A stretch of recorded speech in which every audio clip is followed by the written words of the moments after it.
Sang kolonel menembak Seto dan membuat pikun istrinya sendiri. Cerpen A.S. Laksana. Sesungguhnya ia berpangkat mayor, tetapi saya akan menyebutnya sebagai kolonel demi kenikmatan pembacaan. Itulah alasan resmi kenapa saya tidak menyebut pangkat orang itu apa adanya. Alasan yang lebih jujur adalah karena kosakata kolonel sudah memukau saya sejak lama. Seperti ada gema panjang di benak saya ketika saya membaca dalam hati kata itu atau mendengar orang lain menyebutkannya. Saya kira itu terjadi karena ada sejumlah kolonel di muka bumi yang membuat saya takjub. Kolonel Gaddafi, pemimpin yang makin tua makin panjang bicara sampai-sampai penerjemahnya jatuh pingsan. Kolonel Jose Aureliano Buendia, pemimpin resolusi di Macondo yang mengurung diri di masa tua dan menjadi pengrajin ikan-ikan kecil dari emas. Dan Kolonel Sanders, penjual ayam goreng yang sama sekali bukan tentara. Maka, dengan alasan yang sepenuhnya pribadi itulah Mayor Basuki dalam cerita ini akan saya sebut sebagai Kolonel Basuki, atau sang kolonel saja tanpa Basuki. Dan karena saya sudah menyampaikan alasan saya menggunakan sebutan kolonel, Anda mestinya bisa selalu ingat bahwa jika saya menyebut sang kolonel, maka orang itu sesungguhnya berpangkat mayor. Sampai di sini saya yakin kita bisa bersepakat. Sekarang silakan Anda buka peta kota Semarang dan temukan Tugu Muda sebagai titik keberangkatan. Kita akan bergerak dari sana ke selatan, mengikuti jalanan menanjak menuju Candi Baru. Di daerah ini sang kolonel tinggal. Dan kita akan memulai cerita dengan percakapan yang berlangsung pada suatu hari di tahun 1986 di rumah sang kolonel. Hari itu sang kolonel, yang sebenarnya mayor, mengatakan kepada istrinya bahwa apa yang terjadi pada Tari, anak bungsu dan satu-satunya anak perempuan mereka, bukanlah sesuatu yang berhubungan dengan karma. Semua karena ulah Pramono, kata sang kolonel. Kalau dia tidak membawa bajingan keribo itu ke rumah kita, Tari tidak akan mengalami nasib seburuk ini.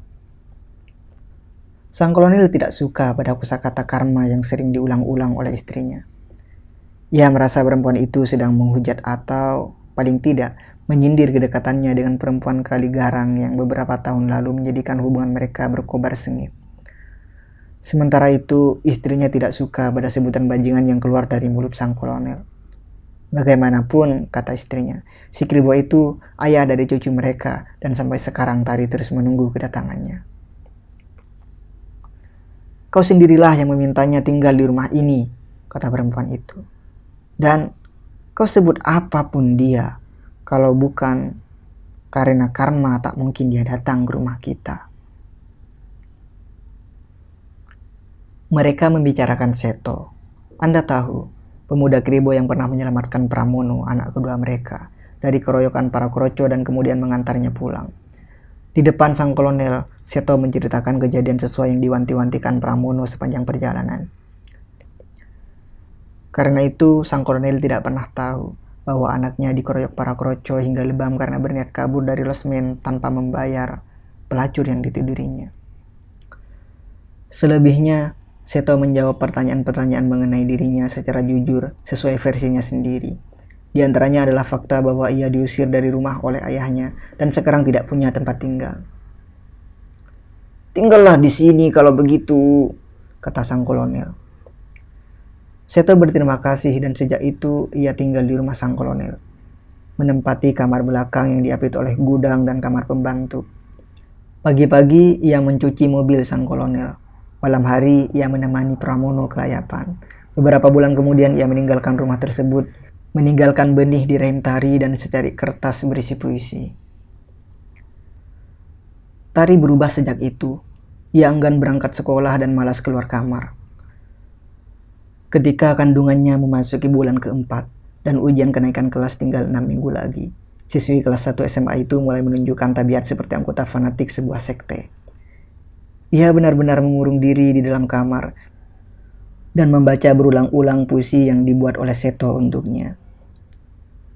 Ibunya yang khawatir si bungsu menjadi gila, membuat keputusan yang ia pikir bisa menyelamatkan anak itu dari kegilaan.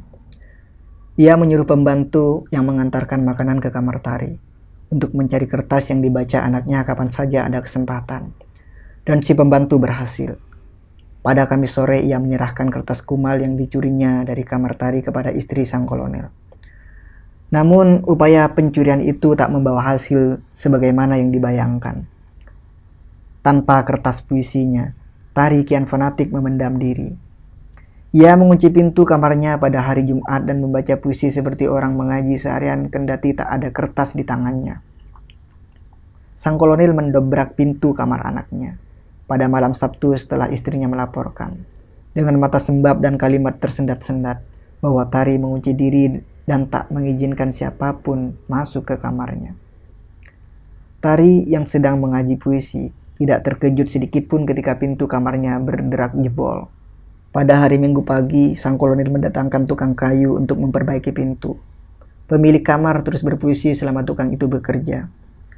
Sampai anaknya lahir dan seterusnya, Tari tetap begitu dan ia baru membuat sedikit perubahan ketika anaknya memasuki usia 5 tahun. Pada suatu hari di bulan Agustus, ia keluar kamar setelah selesai azan maghrib dan bertahan di teras kamar hingga tengah malam. Duduk di kursi goyang miliknya dan merajut kain flanel di tangannya. Anda tak akan bisa tahu apa yang ada dalam pikiran anak itu ketika ia duduk berjam-jam di kursi goyangnya. Ia tak pernah membicarakan isi pikirannya kepada siapapun. Paling banter, kita hanya bisa menduga demi kepentingan dramatik bahwa mungkin Tari sedang membayangkan dirinya naik kuda yang mencongklang ke langit, meyakini bahwa jaraknya semakin dekat dengan juru selamat yang ia tunggu-tunggu. Dan jika kemungkinan itu benar, alangkah kasihan anak itu, sebab sesungguhnya Seto kian jauh. Pada bulan yang sama ketika Tari mulai keluar kamar, si Kribo menikahi perempuan kurus yang dijuluki Cacing. Anda tahu, itu hanya pernikahan demi menyelamatkan muka. Si Cacing, adik kepala gali yang menguasai bagian utara Semarang, sudah hamil 6 bulan dan tidak pernah mau mengaku siapa yang telah mencangkul dan menghamilinya. Perintahkan salah satu anak buahmu untuk menikahinya. Tidak apa-apa kalaupun hanya bertahan seminggu, yang penting ia resmi menikah, kata ayah si Cacing kepada anaknya yang menjadi gali. Kakak si Cacing meminta Seto, dan itu permintaan yang sudah ditolak. Kepala gali daerah utara itulah yang menjadi perlindungnya di awal-awal Seto menguasai Kandang Wong, markas para gali Semarang Barat, setelah Marsudi ditemukan mati di selokan. Maka Seto menikahi si Cacing meski ia tidak lagi memiliki batang lingga.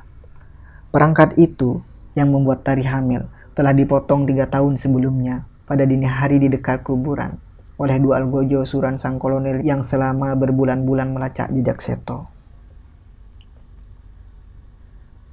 Mengenai pernikahan Seto itu, tak seorang pun di rumah sang kolonel tahu atau mendengar kejadiannya.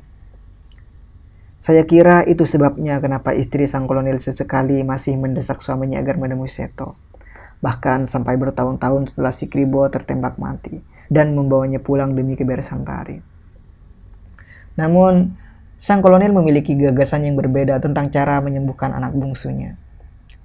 Pada Selasa pagi, sebelum ia dan istrinya sepenuhnya terjaga, sang kolonel menyampaikan bahwa sebaiknya Tari diperiksakan. Gagasan itu membuat mata sang istri berpijar seperti matahari pukul 9 kendati saat itu baru pukul 4:30. Jadi kau menganggap anakmu gila? Istrinya melengking. Aku tidak akan membawanya ke dokter manapun selama aku masih sanggup mengurusnya sendiri. Ia hanya menderita karena karma darimu. Aku hanya usul, kata sang kolonel. Kenapa kau selalu menyalahkan aku? Kau main serong dengan perempuan itu, dan sekarang anakmu menanggung akibatnya, kata istrinya. Sang kolonel bersumpah bahwa hubungannya dengan perempuan Kaligarang sudah berakhir. Kau tahu, aku meninggalkannya sehari setelah kita ribut, katanya. Itu pernyataan bohong. Anda tahu, sebab sang kolonel sebulan sekali masih menjumpai pacarnya, perempuan Kaligarang yang sekarang tinggal di Ungaran. Maafkan aku, kata istrinya. Perempuan itu mengatakan bahwa ia sangat tertekan sejak Tari mendapat nasib buruknya. Sang kolonel, di saat istrinya melunak, memberi saran-saran klis kepada istrinya untuk tabah dan selalu berpikir positif. Dan ketika ia melihat istrinya sudah agak tentram, tumbuh lagi keinginannya untuk membuka pembicaraan tentang kemungkinan membawa Tari ke dokter.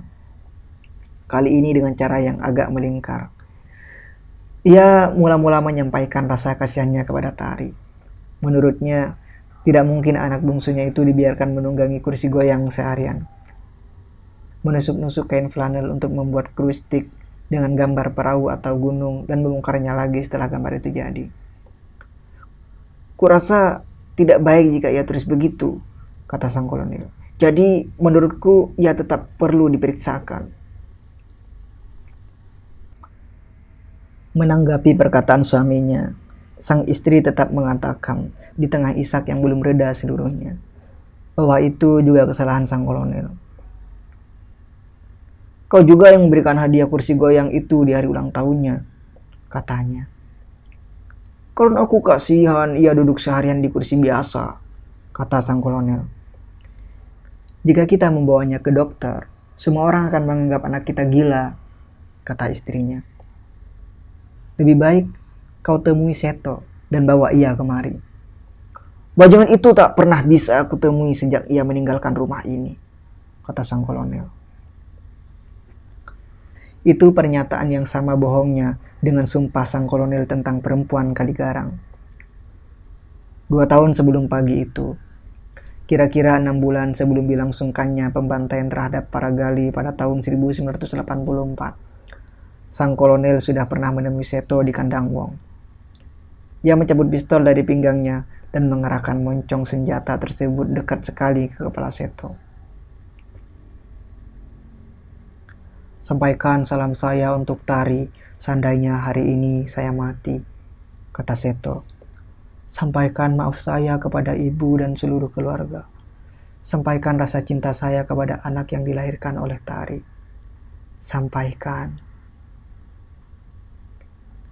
Sang kolonel seperti mendengar seseorang yang mengigau sebelum mati dan menitipkan banyak sekali pesan dalam racuannya. Amarahnya membeludak tak tertahankan. Tubuhnya gemetar hebat dan sebentar kemudian ia pingsan. Sang kolonel tidak pernah menceritakan peristiwa tersebut kepada istrinya. Ia hanya menyesali kenapa tidak menembak mati bajangan itu. Ia tak tahu kenapa tangannya gagal menarik pelatuk. Dan lebih dari itu, ia bahkan meluluskan permintaan istrinya ketika perempuan itu memohonkan hidup bagi Seto. Bantailah semuanya, tetapi jangan Seto, kata istrinya. Ia ayah cucumu. Maka Seto selamat ketika sebagian besar anak buahnya mati dalam operasi pembantaian. Ia menghilang dan baru muncul lagi di Semarang 1,5 tahun kemudian di sebuah toko lemari besi. Di situ ia berlagak hendak membeli lemari besi yang paling kuat dan peti kecil untuk menyimpan uang. Pemilik toko menunjukkan barang yang ia tanyakan dan mengatakan bahwa itu lemari dan peti besi paling kokoh dan paling aman dibandingkan yang lain-lainnya. Kepadanya, Seto meminta ditunjukkan cara kerja kunci lemari dan peti itu sehingga ia bisa yakin bahwa kedua barang yang hendak dibelinya itu benar-benar kokoh. Setelah permintaannya dipenuhi, Seto meminta ditunjukkan model pengamanan pada lemari-lemari besi yang lain.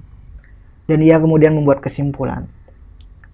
Memang yang paling mahal itulah yang terbagus pengamanannya. Aku akan meyakinkan bosku untuk membeli lemari dan peti yang paling mahal itu. Besok aku kemari lagi.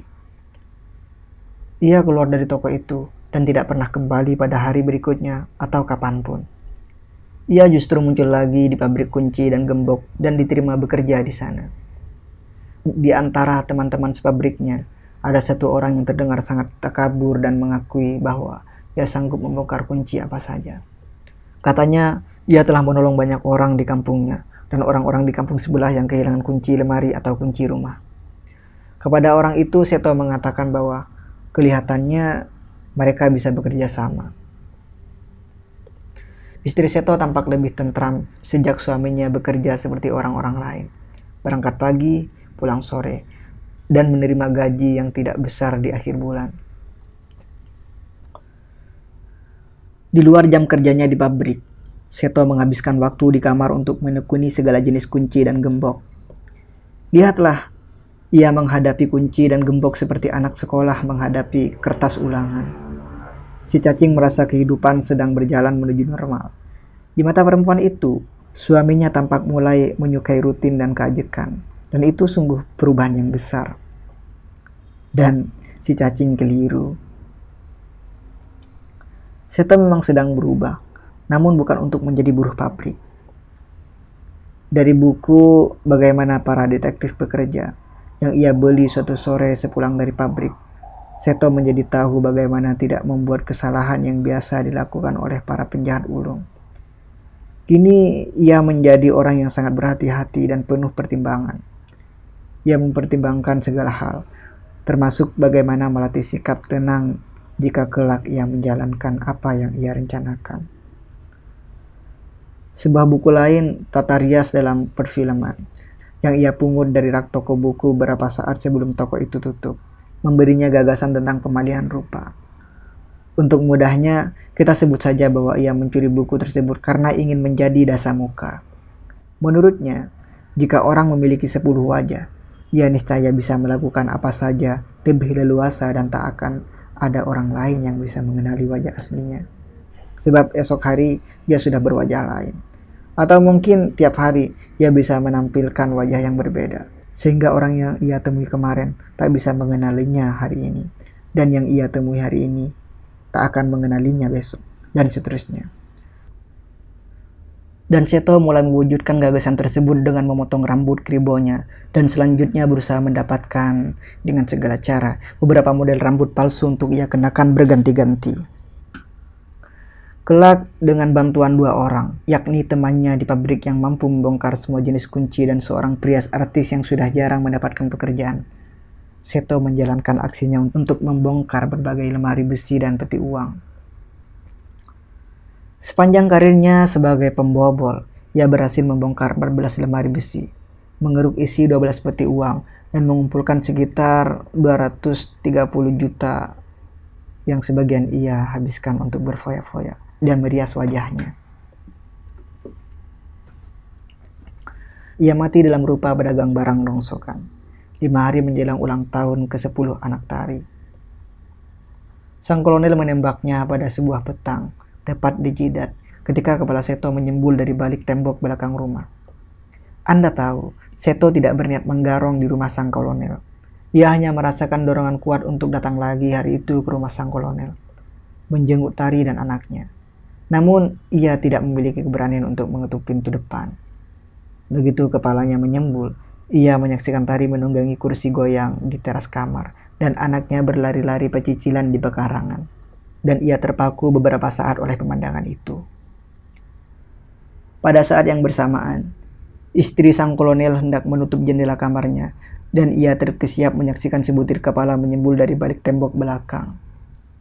Sang kolonel yang baru pulang dari kantor segera meraih pistolnya dan menembak kepala tersebut.